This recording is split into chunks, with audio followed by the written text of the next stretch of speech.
anak-anak, sebelum kita mulai pelajaran, kita awali dengan doa terlebih dahulu.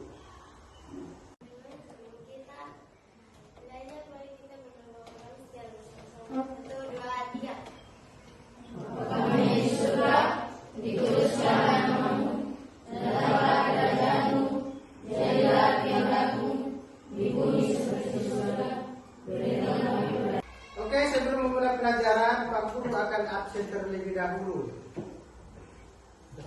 Siapa yang tidak hadir hari ini? Matias,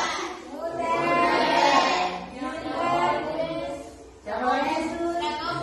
Oke, Maura tidak hadir ya? Oke, baik, sebelum kita memulai pelajaran, kita akan kumandangkan yel-yel. Setuju? Mari kita yel-yel. Tepuk semangat.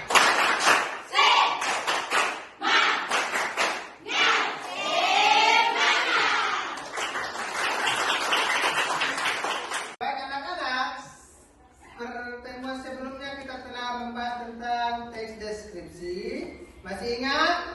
Masih. Kenapa?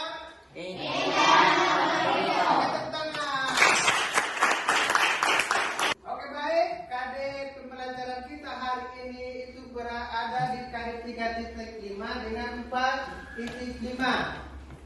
Yang pertama, mengidentifikasi unsur-unsur teks, narasi, cerita fantasi. Yang kedua, di 3.4 menceritakan kembali isi teks cerita fantasi.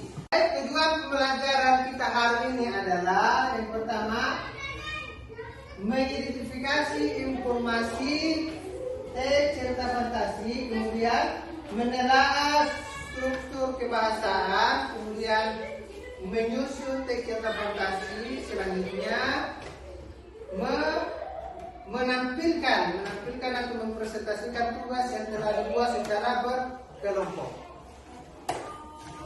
Oke baik, tahap pembelajaran hari ini adalah dengan menggunakan pendekatan saintifik, kemudian model pembelajaran PBL (Project Based Learning) dengan metode diskusi kelompok, kemudian tanya jawab.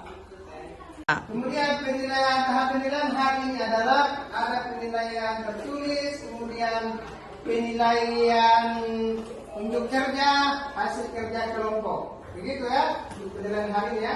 Baik, kita memasuki materi pengertian teks cerita fantasi. Ayo, siapa yang membaca? Teks cerita fantasi adalah karangan yang berisi kisah penuh imajinasi dan jalan hingga dari realitas. Jadi dalam teks tersebut menceritakan kisah yang penuh fantasi. Oke, tepuk tangan kita. Baik, cerita fantasi adalah sebuah karangan yang berisi kisah penuh imajinasi dan melebihi realita.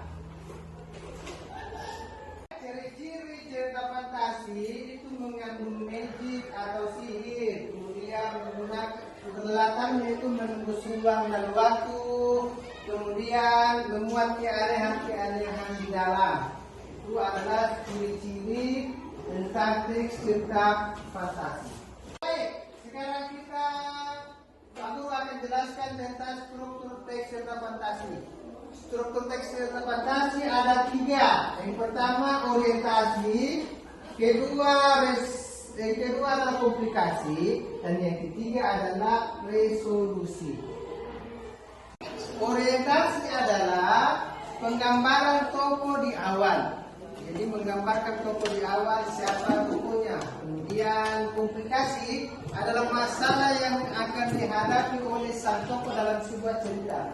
Kemudian yang terakhir adalah resolusi, penyelesaian masalah ataupun kesimpulan yang bisa diambil dari sebuah peristiwa atau cerita tersebut. Bisa dipaham? Ya. Tepuk tangan dulu. Pak Guru akan jelaskan struktur kebahasaan dalam sebuah teks cerita fantasi.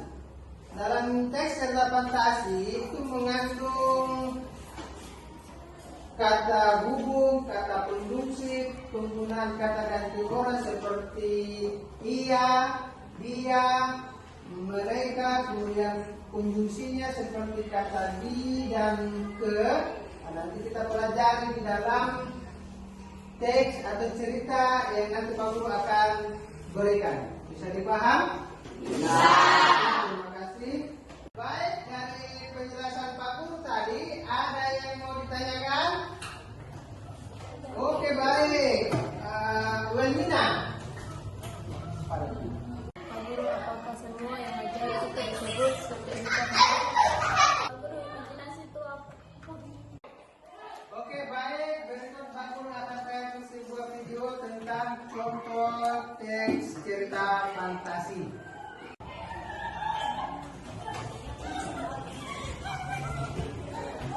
Perhatikan videonya di atas. Perhatikan.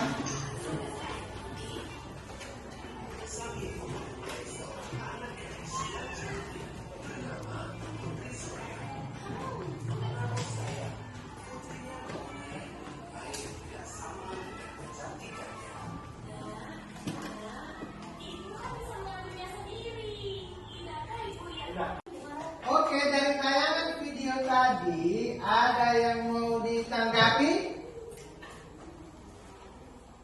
Oke, Carmila dengan Mona. Pak Guru, mengapa anaknya tidak mengakui ibunya?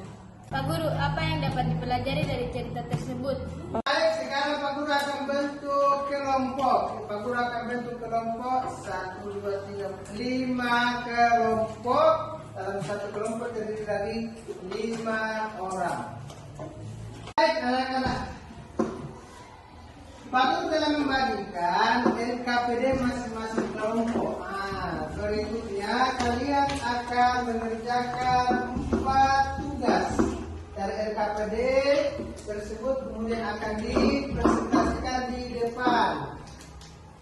Paham? Paham. Semua.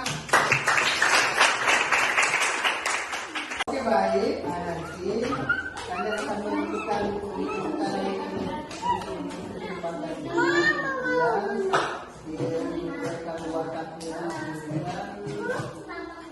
bahasan yang ada di dalam LKPD. Nah, nanti kalian akan menentukan unsur-unsur fantasi dari LKPD ini dengan menentukan kekuatannya. Oke, kelompok 1 akan mempresentasikan hasil kerja kelompoknya. Jadi anak-anakku yang lain memperhatikan apa yang dipresentasikan. Bisa? Bisa. Oke, baik. Kami dari kelompok 1 akan menunjukkan hasil kami mengidentifikasi struktur tes cerita fantasi, struktur kebangsaan masyarakat, anak dan kejadian aneh, mistis dalam cerita, satu menarik.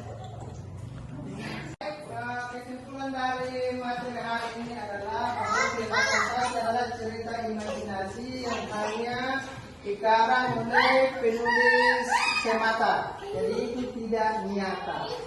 Bisa dipaham? Bisa.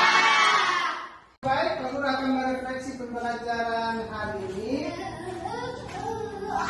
Saya sangat senang, materi mudah dipahami dan menarik. Saya dapat mengidentifikasi teks cerita fantasi dengan baik. Saya dapat menyelesaikan tugas tepat waktu. Baik, ada yang masih ingat apa yang kita pelajari hari ini? Ada? Oke. Teks cerita fantastis adalah teks yang mengandung unsur-unsur imajinasi dan mistis. Oke, baik, Pak Guru sudah memberikan nilai kepada masing-masing kelompok, silakan dicek nilainya. Selanjutnya, pertemuan berikutnya kita akan membahas tentang cerita fabel. Bagaimana cerita fabel, apa arti cerita fabel? Nanti kita akan bertemu di pertemuan berikutnya. Kita akan akhiri pertemuan hari ini kita tutup dengan doa yang akan disusun oleh ketua kelasnya. Silakan. Akhiri pertemuan pertemuan hari ini kita tutup dengan doa yang akan ditutup oleh ketua laki-laki. Silakan. Kita akhiri pertemuan hari ini kita tutup dengan doa yang